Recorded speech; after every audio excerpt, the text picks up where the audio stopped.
I'm Graham, And I'm Corinne, and and we we are are Too too talented. Talented. Thanks for joining us on Too Talented. We're talking about offers today and what to do when you get across the finish line, so to speak, which will tell you that it's not quite across the finish line. But yeah, excited to talk about it today. We've had both in the last month some opportunities to field offers for candidates and make offers to candidates. So it's kind of front of mind for us right now. And we're going to be talking about it from a candidate perspective. So, Yes.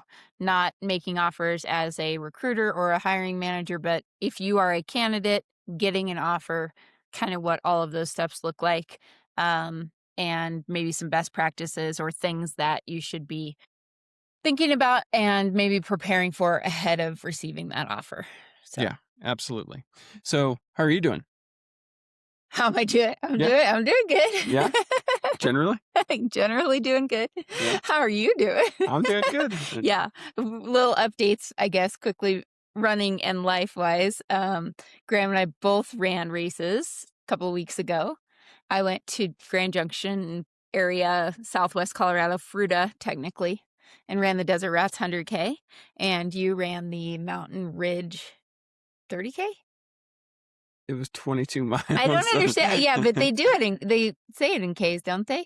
I don't think for this one. Oh, really? Uh, The Mountain Ridge 22 miler? yeah, Okay. basically. I So mean, you ran it's some kind of K. I just don't know what the math is on that. Okay, so you ran 22 miles and I Hmm. ran 62 miles. Yep. So I'm And better than you. yeah, I mean, You Mountain Ridge Race is an illustrious race with quite a history of 70 people running at a time. Well, but you won I did. and I did not win. I did. Well, you So got podium, and it was a UTMB race. that's true. So, yes, we both had good races and I think outcomes we were both happy with, especially considering we'd been fighting some sickness floating around our household for the weeks prior. Yeah. So, yeah, so I got third place in the women's division and secured an entry to UTMB Wait, Mont UTMB Blanc. made you an offer.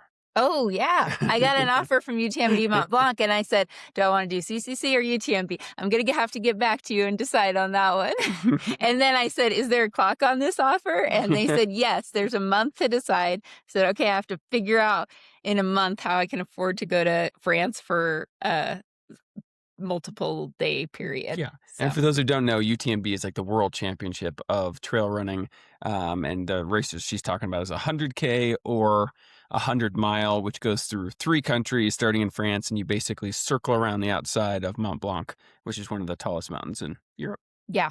And I did CCC. We took the whole family, both families, kids, parents, in 2022, and you crewed me. That was an Yep. awesome experience, and I really love the trails are some of the most beautiful. I was actually telling my massage therapist last night that I was doing this, and he's like, "Whoa, like 3 countries, that's so cool," because he had been to the Himalayas Oh, hiking, so he thought it was pretty epic, and it made me think about, yeah, it is pretty epic. yeah. It's So, really cool. hopefully that'll happen, but, congratulations on your race as well. Thank you. Yeah, went well. It was a battle, right?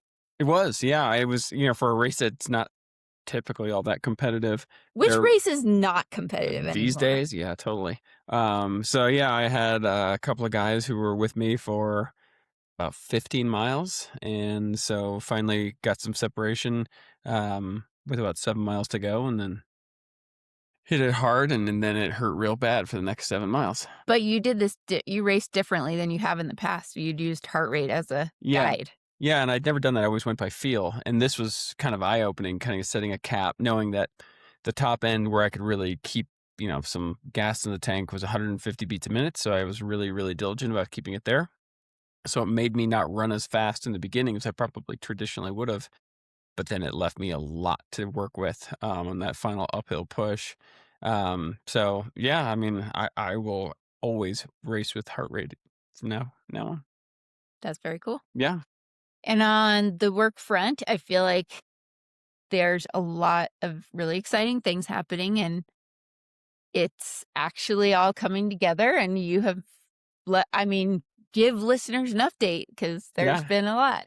Yeah. So this month I got 2 people accepted their offers. Uh, Woo! yeah, it was Do you have like a bell thing? Ding ding ding. share gong Yeah, boom. the gong, Um, like sales gong. yeah, Yeah. totally.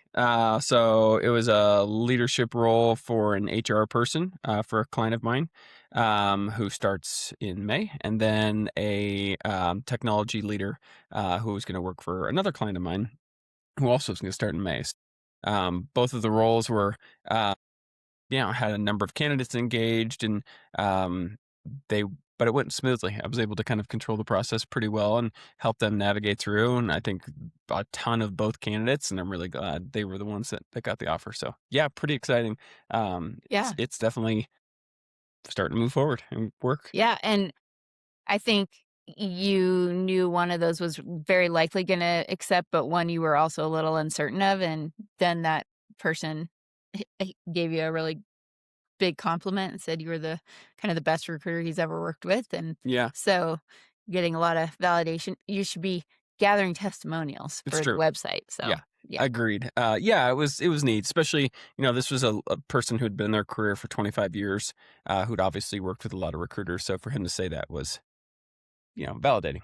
Yeah. Absolutely. And it kind of just goes back to, I think, the whole ethos and like objective of why we wanted to start this firm and have, our own agency is to offer that level of support, Yeah. kind of that high touch and very engaged and very responsive, quick, follow-ups. And I think this just shows that you are demonstrating exactly what you want the business to be as well. Yeah. And I think the business is really interesting because we're in this place where we not only are you and I working with these candidates and clients, but then the candidates that you don't place or some of the candidates that you do place end up potentially becoming also customers and clients. And so it just drives home the importance of maintaining the relationships with them Yeah. because we may interact with them in different ways in the future. And you mentioned that with someone who didn't get one of these offers, Oh, right. but is likely going to get another position. You had to decline them, and they're like, "Well, I'm still want to work with you potentially in the future when I need Yeah. to hire people." So, just the importance of follow up and communication and kind of maintaining those relationships. Yeah, and I think just from my perspective and, treating a lot of business opportunities and deals more as a one strategic thinking through like what could this person, if I like working this with this person, could I work with them in a different capacity in the future Mhm. as opposed to a candidate, a client. And then getting away from the transactional nature, which I think a lot of recruiters will go with. We're like, I need to close this deal. I need to find a candidate for this job. I need to, blah, blah, blah. At the end of the day, treating everybody like they're important, I think is huge. And I also think that me treating them like they're important also has them turn around and, treats me like I'm important to them. If they start to realize you're not transactional in nature, you get deeper conversations, there's more trust there. So I think as a candidate, if you start working with a recruiter and you get a lot of rapport with them and they are not treating you like a transaction and treating you with a higher level of service and there's a lot of trust, I think remember that because that's probably a recruiter you want to hang on to and use again in any capacity that you can. Yep. Agreed. All right. So diving into the topic, the offer stage. Yeah. What is the first thing that needs to happen kind of as a candidate in the offer stage, Graham? The first thing A that needs to mindset happen. shift. Okay. Yes. Sorry. So you are following the outline. I am following the outline. So yeah. So a lot of people when they get a verbal offer, especially, they kind of let their guard down. Like it's done, we're finished, we're through the process. And the mindset shift really is thinking about like, no, it's not done yet. Until you walk in the door, it's not done. And there are things that can happen that can make the deal go south. So making sure you stay diligent with each piece, making sure, you're signing the background check information. If there's a drug test, being diligent with that, really going through the entirety of the process. So getting the verbal offer is just kind of the first step at the end. Mhm. I think it's also where it shifts a little bit from a leverage standpoint of you selling yourself Hmm. throughout the whole interview process to now you having a little bit of leverage because you know that the company wants to hire you. Agreed. Yes. And so that is where hopefully you've built through the interview process, showing your value.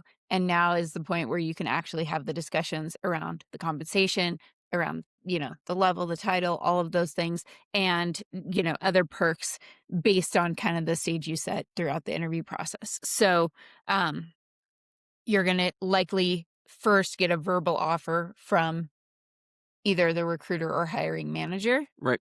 And then you're going to need to likely negotiate that offer.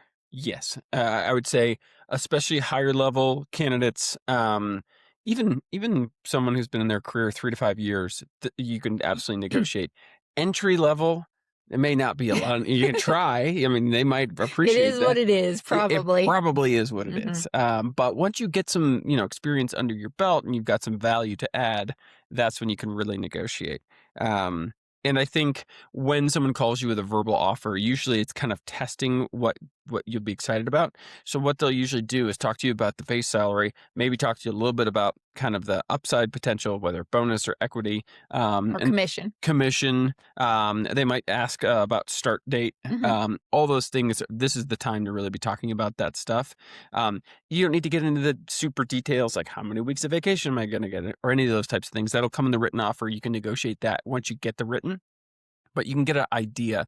And yeah, I think this is the stage to really think through each piece, especially if there's like, if this is a heavy bonus potential role, maybe the base salary is lower than you really need, Hmm. making sure that you're pushing on the base salary. I think that's a place, and we'll get there in a little bit, but Yeah. that's an important piece. Yeah, this is like where you need to negotiate the salary or the dollars, Yep. because this is they want to get you to an offer acceptance before putting something in writing so they don't have to backtrack and do paperwork changes or Right. things like that. And so this really is the time to, if the offer's coming in different than what you're expecting or hoping for, to ask if there's any room to, basically say like how long do I have to, consider it?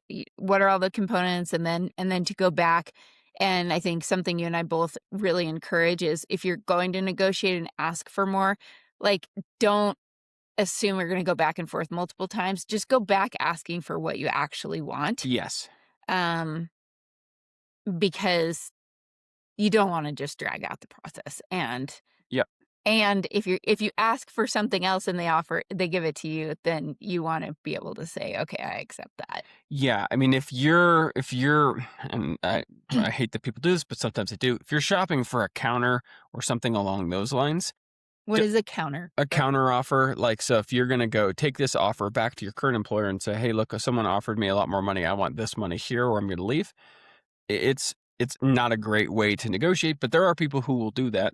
If you are doing that, do not like counter with the company that's making you the offer. Don't negotiate with them for more money if you're going to take this back to your current company and say, hey, this is what somebody else is offering.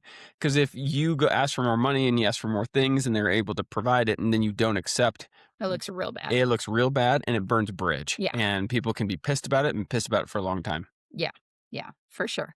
So that goes back, I guess, a little bit to, I guess maybe thinking about, you know, when you get that offer, okay, how do you feel about it? And revisiting the reasons that you started the job search in the first place. Yeah. So, you know, there's a, we, as human beings, like to just kind of stay comfortable in things. And so there could be some regret of, oh, do I really want to make this change? Like, okay, I got this offer, but like, I'm making decent money right now. I'm comfortable in my position. I know the company. I know, and so I think one point you made is, it's normal to maybe have some of these feelings of like staying where you're at because it's comfortable versus taking a new role because there is a bigger opportunity. And I think that you just have to go back to thinking about why you went through an entire interview process or started looking in the first place or Right. accepted a call from a recruiter to consider a new position, and have any of those reasons why you're wanting to make a change actually has anything changed? And it likely hasn't, Right. which is why, it might be, a little bit scary, but you need to probably continue through with the process. So, Well, and that's one of the things when I was talking to one of the people that accepted an offer this month. One of the things that we were talking about was we ended up going back to the original reason why they were looking for a new job, which was they'd been in their company for a long time and there was no real progression to be made there. They just mhm, weren't big enough to really have that person go any further. Um, and we talked about, doing the same thing in, day out, month in, month out, year in, year out. And, especially if you're getting middle of your career or even beyond, you don't have that much time to do something where you could grow. So if you have an opportunity to capitalize on it, it's probably pretty important to do it right now. Because especially at these higher level positions, they don't come around that often. So if you miss your window, all of a sudden now it's another 5 years doing the same exact thing. How important is it to you to be able to grow some more? yeah, yeah. Yep. So, I mean, looking at, is this a better title? Does this bring, growth opportunities? Do you like the environment better? How are the people, quality of the people you're going to be working with? Kind of weighing all those types of things. I think one final thing is, a lot of times people are coming from a stable environment. Do you walk into something that's a little riskier? And if that's the case, there could be compensation that's required to make that move. Mhm. So be weighing that type of opportunity. So, I mean, if you were to leave one company and go to another and it's a riskier environment and you stay apples to apples about the same compensation, you're probably leaving money on the table because you're, acquiring more risk in your job. Yeah. But hopefully with that, the full package would reflect, something for that risk, like equity we see in smaller Yep. companies, things like that. So yeah, I think you get the offer, take a look at it. If it is not what you were expecting, um, think about what needs to change for it to be something you are excited about, and then, you know, f- prepare to have that conversation, and then set up that call with either the recruiter or the hiring manager Yep. kind of as soon as you know it. I mean, I wouldn't, waste any time in kind of trying to continue moving the conversations forward.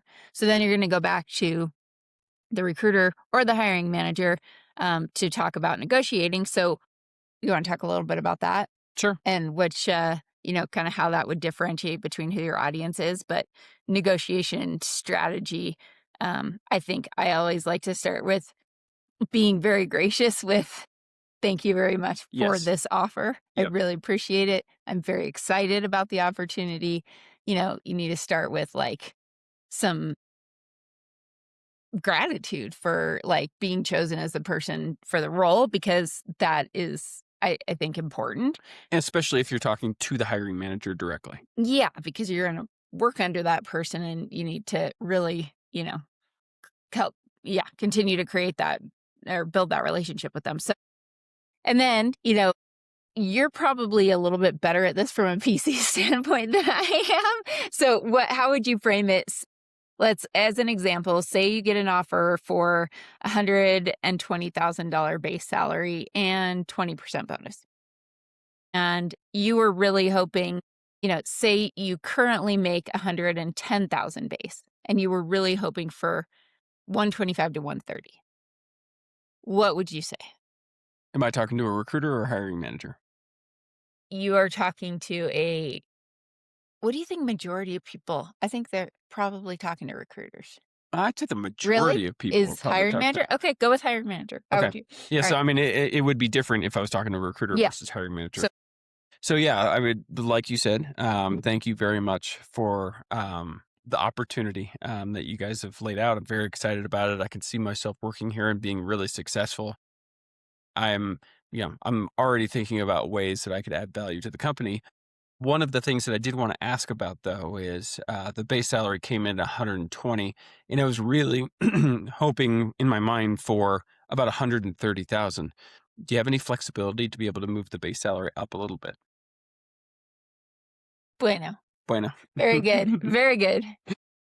But if I was talking to a recruiter, it would be really different. Okay, how would it be different? And I think anybody listening should be able to do this. It's way more direct, right? I know this person. I've been working with them a ton. They're not the hiring manager. I don't need to be super gracious. I need to say, "Hey, opportunity came in at 120. Hey, man, I was really looking for 130. You know this. I need you to advocate for me. I need you to go back and I need you to say he's really going to need 130,000 to accept this opportunity. So, and you can say, I can't say that I won't accept 120,000, but it's going to be a much bigger decision. If you offer me 130,000, there's no decision. I'm in." Okay. And letting them know that. And I think that's the important thing is if you are going to ask for more money and it's going to be the difference between you accepting on the spot and not accepting, if they get you the more money, you got to accept on the spot. Mhm. And then that kind of cools everything off. And Yeah. then you can be gracious with both the recruiter and the hiring manager. But yeah, you can be very direct with your recruiter. And I think they appreciate that. Yeah, and I think just like you said, it maybe instead of this. Oh, hopefully the recruiters No, talk to them in detail about yes, this. but instead of using that terminology, I would maybe say something like, uh, throughout our many conversations, I think that I am at the and so you know this, but yeah, that I'm at 110 right now, and I'm really hoping for 130. And I think then regardless of whether it's hiring manager or recruiter, you're probably gonna get a, "Let me go back and see what I can do" Mhm. response, because they're gonna have to go talk to the decision makers. Yep. Unless the hiring manager is the CFO who might be able to make that decision on the spot, Yeah. but still probably wouldn't give it to you as a candidate. They might make that decision to a recruiter like they did to you Right. about the candidate. But I would just then expect them to say, "Well, let me see if there's anything I can do."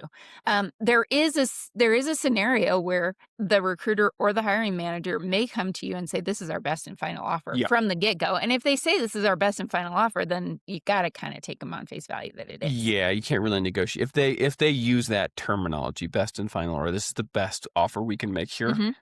going back, there's other things you could negotiate on. Hey, can you kick in another week of vacation? Or Yeah. I don't know, we do a sign-on bonus? Sign on Absolutely. bonus. Yeah. I'm going to be leaving this bonus on the table, or we're off by 10,000. Could you guys, do any kind of sign on? Because those are creative ways. I think it's also a time to empower the hiring manager or recruiter with the information they might need to go ask for that additional money. So if you're off, yeah, just as a reminder, I just got my CCNA certification, Right. or, I know the role is asking for 8 years and I have 12 years of experience. Yes. Remind the recruiter and or the hiring manager what the added value you're bringing is, meaning why you're asking for more, because then they can go to whoever that decision maker is and build and have a business case and a reason to ask for that much more. Yeah, and sometimes in bigger companies, they'll have, compensation teams. Sometimes compensation teams uses, a rubric on how they make an offer, Yeah. and it can be really, it can be very concrete how they do it. No, this person only has 12.5 years, so they're not full 13, so we're gonna offer this. Yeah. So being able to offer up other things that you bring to the table can possibly strengthen your case or the hiring manager's case if they have to go to a compensation team.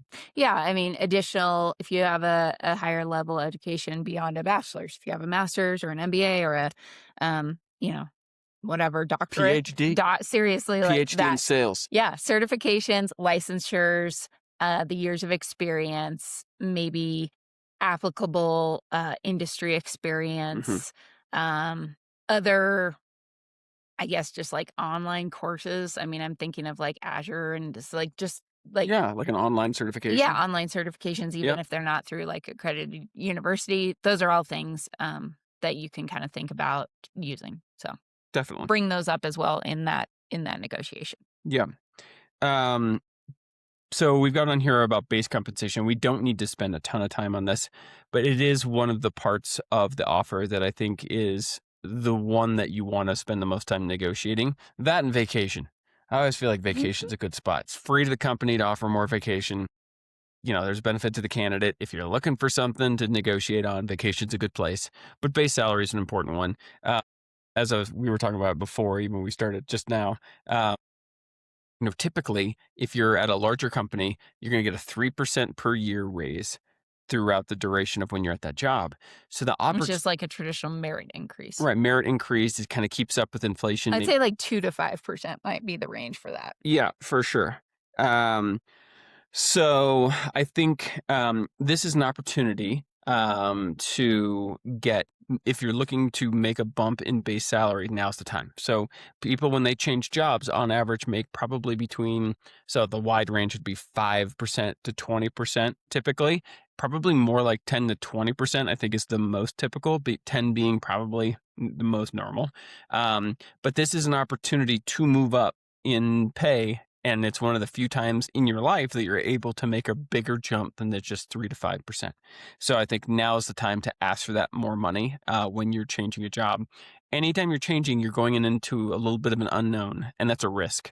So think about you're being paid to take a little bit of a risk. So I think, if you're unemployed, that's not so much of a way to think about it. But I think that is an important thing to think about. If you are employed and you're moving to another job, you are taking on more risk and you need to be paid for it. Yeah, I agree. And that is going to set the stage and the foundation again for where you're at going forward in this new company. And so, it is a lot easier to, I guess, I don't know. It'll, to your point, this is the time to ask for it so that you go in knowing, and you can even ask as, where does this salary that you're offering me fall within the pay band? You Hmm. can ask that question. Some companies won't have pay bands and pay ranges. Most do if they're a little bit more of a sophisticated and a larger company.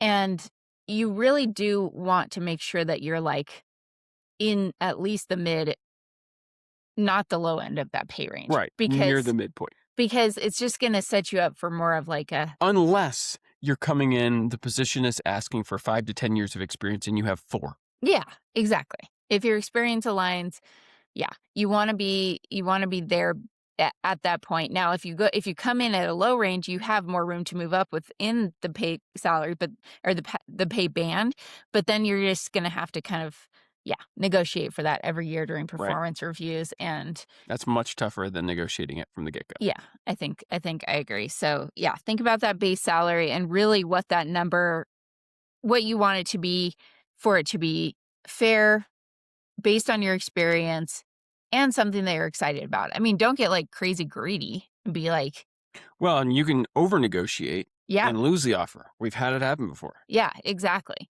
Um, and I just wouldn't do any like make any really hard, decisive kind of comments in this whole thing. What can you do? Is there any room? I don't, I would need to think about this, but don't be like, it's got to be 130 or I'm out. Like, Right. just don't shoot yourself in the foot. To quote Star Wars, only the Sith speak in absolutes. Nice. So leaving yourself room to move is really important. Yeah. Yeah. Um, so we'll just talk real quick about the difference between verbal and written offers because they are different and how you treat them is different. Verbal is almost like them testing, calling you, here's what we're thinking. How does this sit? Then you can kind of negotiate there saying, hey, that's when really the money starts to get negotiated. Mhm. You usually negotiate benefits and vacation after the written because you don't usually talk about those in the verbal. So getting the verbal saying, I would accept if it was X, and then waiting to get the written offer. So the written offer is the legal document that says that you are going to work for this company. It can still get rescinded. It's not a guarantee. Yeah. You can't sue if you don't get, if you don't start that job. Right. And most of them will say contingent of, starting as contingent upon background Yep. check and possibly drug screen, whatever Yep. they do as a company. But yeah, that's more of the legally binding, and you need to read that very thoroughly. Yes, I would absolutely read every word of that agreement because you can get bitten by something being in there that you didn't really notice. And then if you leave, all of a sudden there's rules and all kinds of things that you weren't aware of. Yeah, a couple things. I mean, you can have a lawyer look at that if you want. Totally.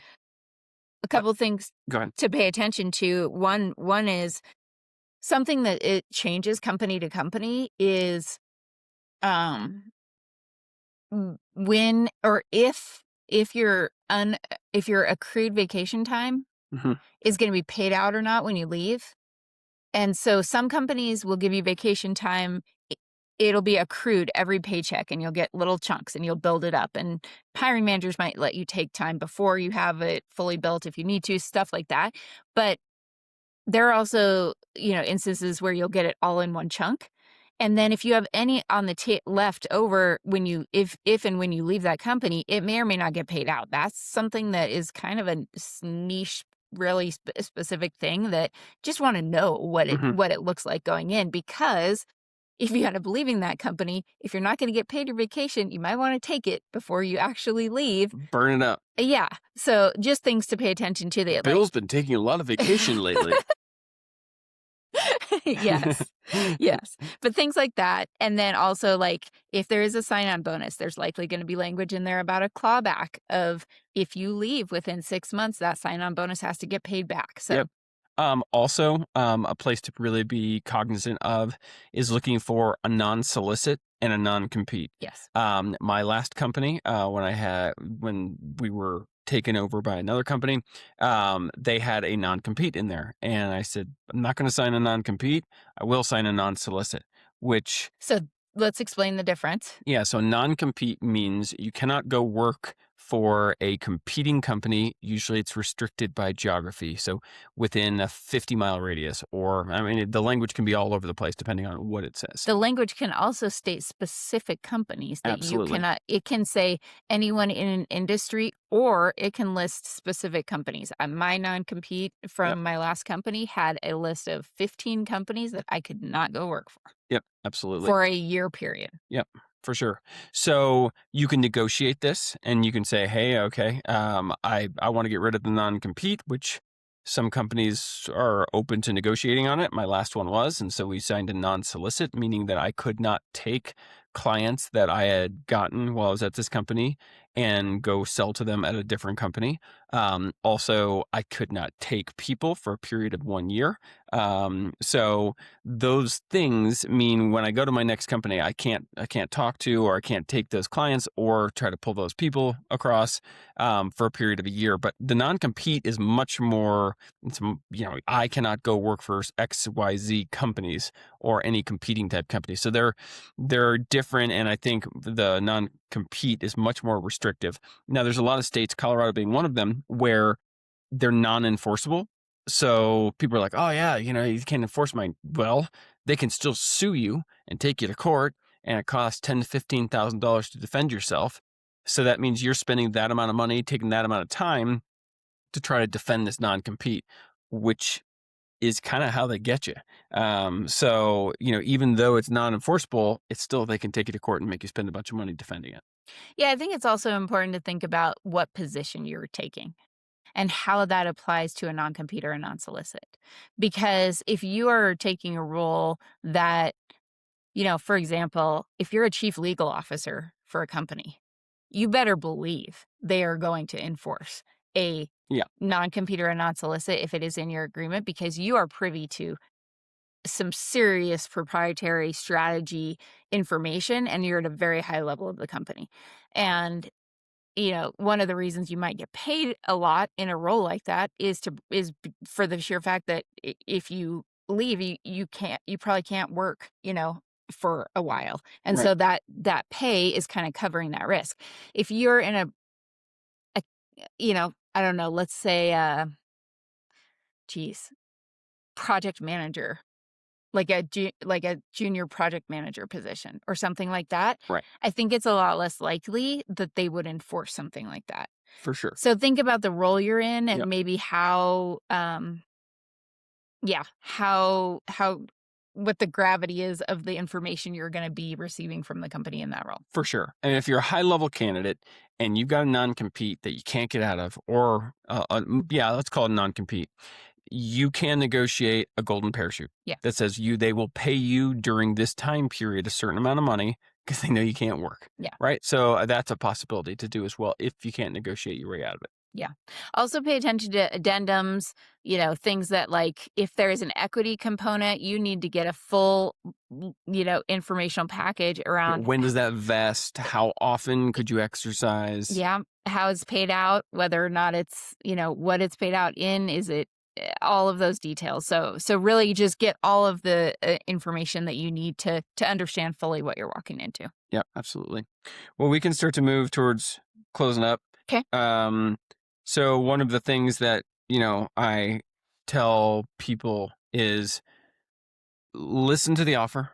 If there's, especially in the verbal, if there's opportunities to ask for more, definitely do. But I just don't blindly accept on the spot. Make sure you know exactly what you're getting into. I've talked to a number of people who have actually left their companies because they're like, yeah, I didn't read the offer carefully and it had this, this, and this. And after a year, I was like, no, this is not going to work for me. But read the offer. Yeah, and one of your points in here too is don't resign until you receive a written offer and your background check clears. Clear your background check, even if you don't have anything back there. You never know. There's been instances of people having identities stolen. It can become a mess. So I had someone one time who had a very common name. Yeah. And it pulled something weird from some place they'd never lived, and it was on their background. And then they had to flag it and go to the background check company and work on it before they could ever start. And it actually pushed their start date out a month for them to kind of figure the whole thing out. And they didn't do anything wrong, but they had to get this off their background. Yeah. So make sure before you leave your current company, you clear the background check. Yeah. Exactly. So funny enough, very topical. I just got a text that a candidate of mine just cleared. Oh, congratulations. Yay. All right. One less thing to worry about. That's right. Yeah. You never know. I've seen someone whose identity's been stolen and then it shows up, and then it's not that they're not going to end up passing it and be able to start. It's just, it's that it delays it. And so then if you give a notice, then you're going to be without compensation for a period of time. And that's challenging. So Definitely. yeah. And please don't go smoke a bunch of joints right before your drug screen. People have done that. What? Yes. Oh, so yeah, if you're going to take a drug screen, drink plenty of water. No, just be smart. What the heck? Did you say pee smart? Yeah. Be smart. Exactly. All right. So let's touch a little bit on counteroffer. So say you get the written offer, you accept, you sign, you return it. Going through background check, it clears, you go in and you give notice and they say, no, don't leave. Yeah. That happens all the time. It does. Yeah. Usually they'll phrase it something like, we didn't see this coming. What would it take for you to stay? Actually, when I left my last company, that is exactly how they phrased it. I have been asked that as well. Yeah. So what do we need to do? So typically, using a counter or using an offer to get a better deal with your current company usually is not great for a couple reasons. One, it shows that you were out there looking for a new job and can create some trust issues with your boss that maybe they're worried about you. If they're going to do a layoff, guess who is probably at the top of that list, especially because they probably weren't expecting to budget this amount of money this year for this role. So now you're above, so they maybe have had to take money from a different pot or whatever. So that can be problematic. Also, they say, I think when I saw it, and the stat's old, so I don't know if it still holds up, but it probably does. 83% of candidates leave within the year of getting a counteroffer. If you're leaving and you're looking to leave, there's probably something wrong or missing, or you're looking for something else or more money or whatever. You're probably not going to find it at your current company, or else you wouldn't have left to begin with or tried to leave. So a counteroffer typically is not the right move, especially if they throw a bunch of money at you. The thought then is, well, if you had all this money to spend on me, why didn't you give it to me before? I had to hold a gun to your head to get you to do it. There's just a number of reasons why it is not the smart decision.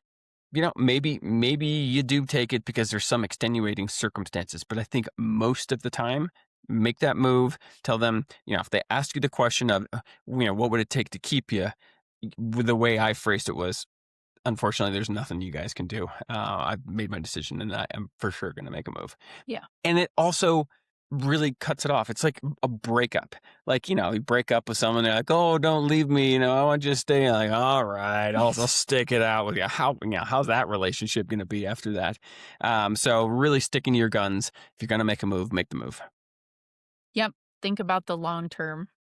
Think about the opportunity and yeah, that you're playing a long game versus maybe being kind of enticed by something very, yeah, short term, shiny Yeah, object. for sure. Okay. Awesome. So should you always negotiate? I'd say so. And I would say if you're in a sales position and you Yes, don't negotiate as a recruiter, I'm concerned about that absolutely. In fact, because I had a manager one time that said, if your salesperson that you're hiring doesn't negotiate, you rescind the offer. yeah, I mean, because it's gonna be part of your job. And Yes, that's how I always explain it going back to a hiring manager. So and so is negotiating to be expected. I hope they do this with our customers as well. absolutely. Yeah. So yeah, I think always negotiate, maybe, unless it's like you asked for 135 and 20% bonus and you get the offer, it's 135 and 20% bonus. I mean, Yeah, you told them exactly what you're looking for. They jumped up to what you asked then for. that's fine. Totally. Yeah, that's great. Then it just will be faster. Can you lose the offer by negotiating? You could over negotiate, especially if you do something like, hey, I really need you to get to 130.